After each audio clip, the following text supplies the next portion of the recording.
এই রে, এই অবেলায় আবার আকাশে মেঘ করলো। না না, বেশ ভালোই মেঘ করেছে। এই ফাঁকা মাঠের ভেতরে থাকা যাবে না।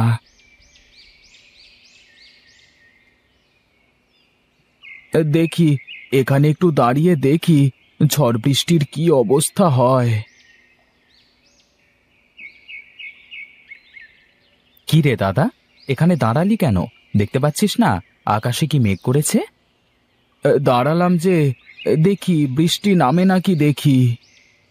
ওইদিকে তাকিয়ে দেখ, ঝড় শুরু হয়ে গেছে। এখানে দাঁড়িয়ে থাকিস নে, চল বাড়ির দিকে চল। বেশ বেশ, তুই যা, আমি এক্ষুনি আসছি।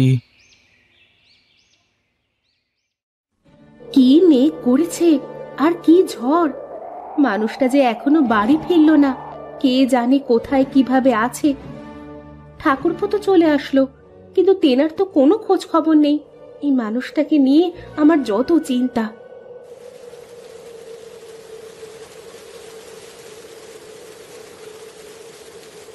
এই তোমার আসার সময় হলো। কি করব, দেখছো না কি মেঘ করেছে।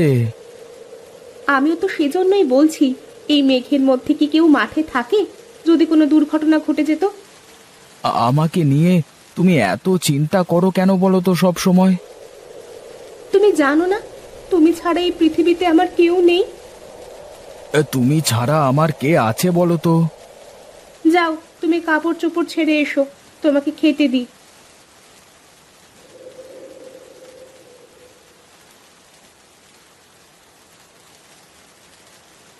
বাহ, খুব সুন্দর লাগছে তো তোমাকে। ধন্যবাদ। সত্যি করে বলো তো, আমাকে কেমন লাগছে? সুন্দর লাগছে, কিন্তু এখন এই অসময়ে তোমার এত সাজুগুজু করতে হচ্ছে কেন? কি করব বলো, বাইরে তো ঝড় বৃষ্টি হচ্ছে, আমি কি করব তাহলে? আচ্ছা, তোমার কি এই সাজগোজ বাদে আর কিছু আসে না? দেখো, তুমি আবার এসব নিয়ে কথা বলবে না। বিয়ের সময় তুমি জানতে না যে আমি কাজ কাম করতে পারি না? হ্যাঁ, সেই তো আমার কপাল। আগে কি আর জানতাম যে তুমি কখনো ভালো হবে না? কি কি বললে তুমি? আমি ভালো না, আমি খারাপ? এই তো, এই একটা কাজই তো পারো, কিছু বলতে না বলতেই চোখ দিয়ে পানি ফেলতে। ধুর, ভালো লাগে না কিছুই। আরে গণেশ যে, কি খবর তোর? এদিকে আয় একটু। আমাকে ডাকছো দাদা? হ্যাঁ রে, তোকেই ডাকছি। একবার আয় তো এইদিকে, শুনে যা।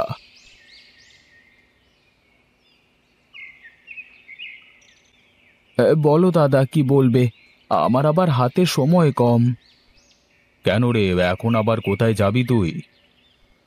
বাড়িতে সার রেখে এসেছি, জমিতে দিতে হবে গিয়ে। আমি বলি কি, শুধু এত কষ্ট না করে আমার কাছ থেকে সার বীজ নে, দেখবি ভালো ফলন পাবি। আমার অত দরকার নেই দাদা, তুমি যাদের কাছে বিক্রি করছো তাদের কাছেই করো। আমি আমার জমিতে এই বীজ দিতে পারবো না। তুই শুধরাবি নে, তোর ছোট ভাই নিতাই কি করছে দেখছিস তো। আমার কথা মতো চাষ করে আজকে ওর কোনো কিছুর অভাব নেই। দাদা, এই মাটি আমাদের মা। এই মাটিকেই যদি আমরা নষ্ট করে ফেলি, তাহলে তো ভবিষ্যতে আমাদের না খেয়ে মরতে হবে। তোর এই নীতিবাক্য কেউ শুনবে না রে গণেশ। আমি যা বলি শোন, তাহলে দেখবি ভালো করবি। ঠিক আছে দাদা, এখন তাহলে আমি চলি, আমার দেরি হয়ে যাচ্ছে। কবে আসবে ওর মাথায় সুবুদ্ধি? বেটাকে পটাতে পারলে বাকিরা সবাই হুড়মুড় করে পড়তো আমার দোকানে এসে। বেশ, আপনার জমিতে তো বেশ ভালোই ফলন হয়েছে। তা বলুন, এখন কিভাবে কি করা যায়? আমি আর কি বলবো, আপনি বলুন কিভাবে কি করতে পারবেন। এই নিন আপনার অ্যাডভান্স। আমার লোক এসে জমি থেকে তরমুজগুলো সব নিয়ে যাবে, আর আমি এসে বাকি টাকা দিয়ে যাব। ঠিক আছে বাবু।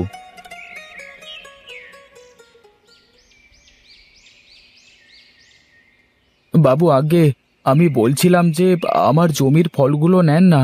আমি কোনো সার ওষুধ দিই না, জৈব সার দিয়ে এই ফসল ফলিয়েছি। দেখুন গণেশবাবু, আমরা তো আর দেখে শুনে ওরকম জিনিস কিনতে পারি না। আর তাছাড়া খরিদ্দাররা যা পছন্দ করে আমাকে তো তাই নিতে হবে, তাই না? তবে বাবু, আমার জমির ফসল নিলে আপনার ভালো হতো।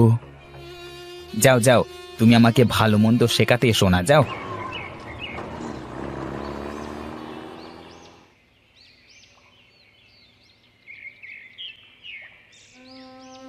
কি গো, তোমার মুখ এমন শুকনো লাগছে কেন?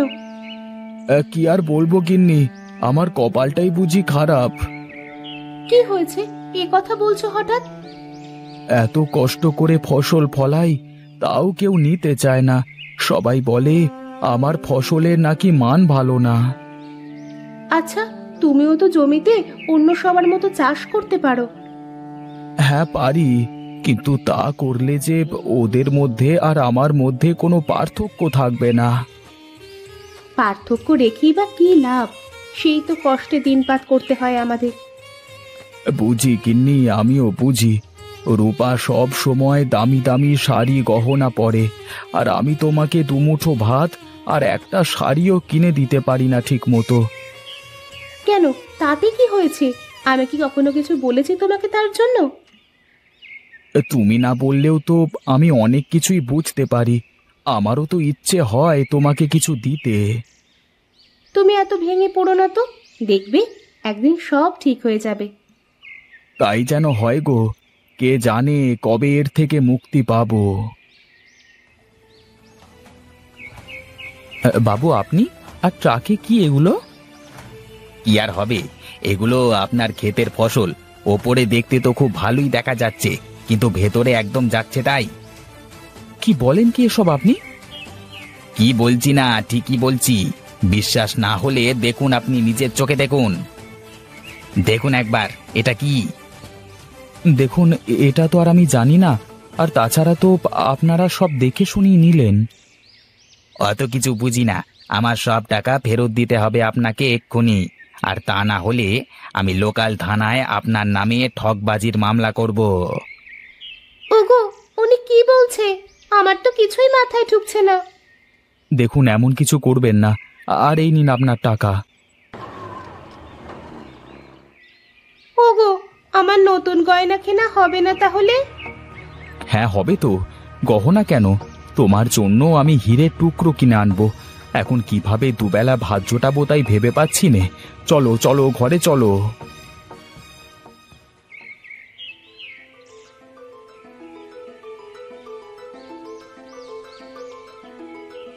আরে শহুরে বাবু যে, তা হঠাৎ কি মনে করে আমার এখানে?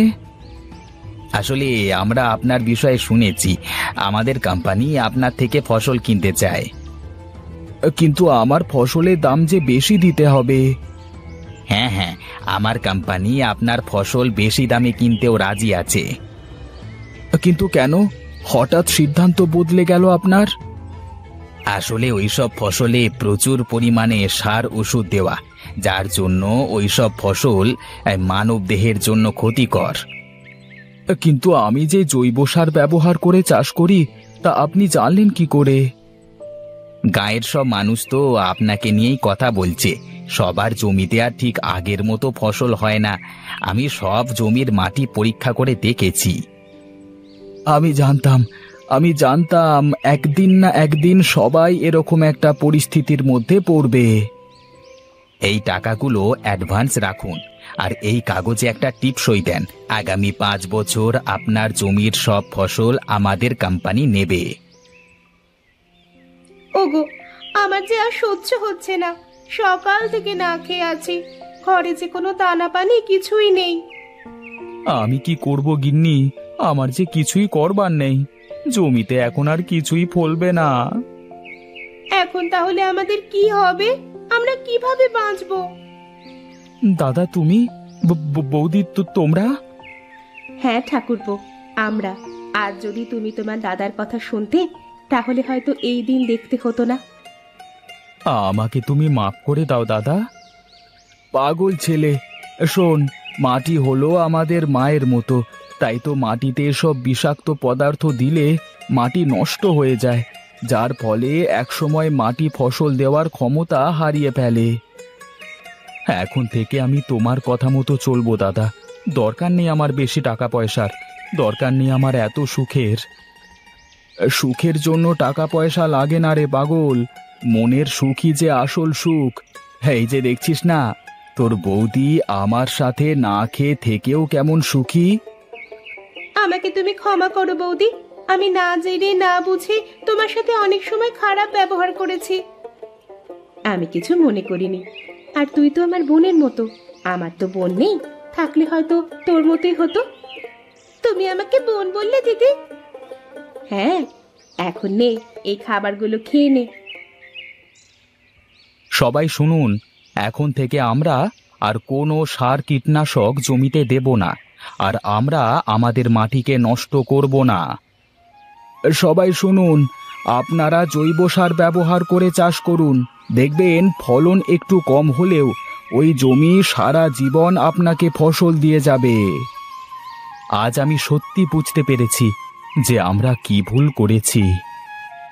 আসুন, আমরা সবাই সার কীটনাশককে না বলে জৈব সার ব্যবহার করি, মাটি ও পরিবেশ দুটোকেই ভালো রাখি, সুন্দর সুস্থ জীবন গড়ে তুলি।